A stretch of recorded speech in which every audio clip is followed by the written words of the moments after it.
दोस्तों 2025 का दशहरा सिनेमा प्रेमियों के लिए किसी बड़े त्योहार से कम नहीं होने वाला। ऐसा लग रहा है जैसे सारे फिल्म मेकर्स ने मिलकर ये तय कर लिया हो कि इस बार अक्टूबर के महीने में पूरी फिल्म इंडस्ट्री का दंगल करवाना है। वैसे भी जून जुलाई के महीने को एनीवेज अप्रोप्रिएट नहीं माना जाता फिल्म रिलीजेस के लिए, यानी कि दशहरा के आसपास इस बार आतंक होने वाला है। सबसे ज्यादा चर्चा हो रही है प्रभास की फिल्म राजा साहब की, जो पहले अप्रैल में आने वाली थी, लेकिन अब लग रहा है कि ये फिल्म सीधे दशहरा पर ही थिएटर्स में दस्तक देगी। हालांकि मेकर्स ने अब तक कोई पक्की तारीख नहीं बताई है, लेकिन अंदर की खबर ये है कि इसे दशहरा पर लाने की तैयारी जोरों शोरों से है। दूसरी तरफ अनुष्का शेट्टी की फिल्म घाटी भी पहले अप्रैल में रिलीज होने वाली थी, लेकिन पोस्ट प्रोडक्शन का काम लंबा खिंच गया और अब वो दशहरा की लाइन में लग चुकी है। चिरंजीवी की फिल्म वृषभरा की शूटिंग काफी पहले पूरी हो चुकी है, लेकिन इसमें भारी भरकम वीएफएक्स का काम है, जिस वजह से इसकी रिलीज टलती जा रही है। अब ये भी संभव है कि ये फिल्म भी उसी टाइम रिलीज में आ जाए। बात यहीं खत्म नहीं होती। तमिल फिल्म इडली कढ़ाई जो पहले तैयार थी लेकिन रिलीज रोक दी गई, अब वो दशहरे का फायदा उठाने के मूड में। इस सबके बीच एक ऐसा नाम जो सबसे अलग अंदाज में सामने आता है, ऋषभ शेट्टी की कांतारा चैप्टर 1। इस फिल्म के मेकर्स ने पहले ही तैयारी कर ली थी, पहले ही चुन लिया था कि दशहरा 2025 को ही फिल्म रिलीज करनी है, और अब उन्होंने इस पर मोहर लगा दी है। ऋषभ इस प्रोजेक्ट को लेकर इतने पक्के हैं कि चाहे सामने कोई भी फिल्म क्यों ना आए, वो अपनी डेट नहीं बदलने वाले। अब जरा सोचिए, दशहरे के मौके पर पहले ही फिल्म इंडस्ट्री में इतनी जोरों शोरों की भीड़ लगी हुई है। अब इसमें अगर नंदमुरी बालकृष्ण की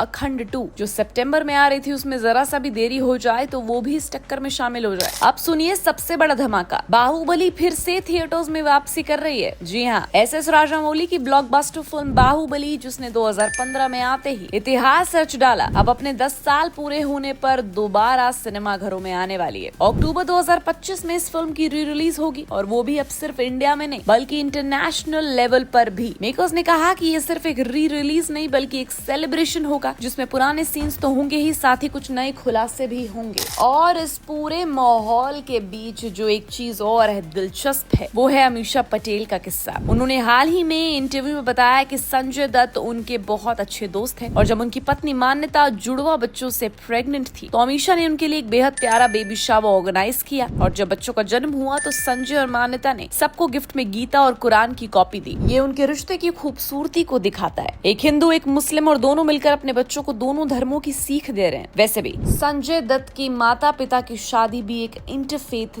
कपल के तौर पर हुई। नरगिस जी ने अपनी आखिरी इच्छा में ये कहा कि उन्हें मुस्लिम रिवाज से दफनाया जाए। तो अब सोचिए, जहाँ एक तरफ इतनी बड़ी बड़ी फिल्में क्लैश कर रही हैं, वहीं दूसरी तरफ बाहुबली की वापसी एंड स्टार्स की पर्सनल लाइफ की ऐसी कहानियां सामने आ रही हैं। तो 2025 का दशहरा सिर्फ फिल्मों का नहीं बल्कि यादगार किस्सों का भी त्योहार बनने वाला है। वेल, आप कौन सी फिल्म के लिए ज्यादा एक्साइटेड हैं? हमें कमेंट सेक्शन में जरूर बताइएगा। And till then keep watching Bollygrad studios.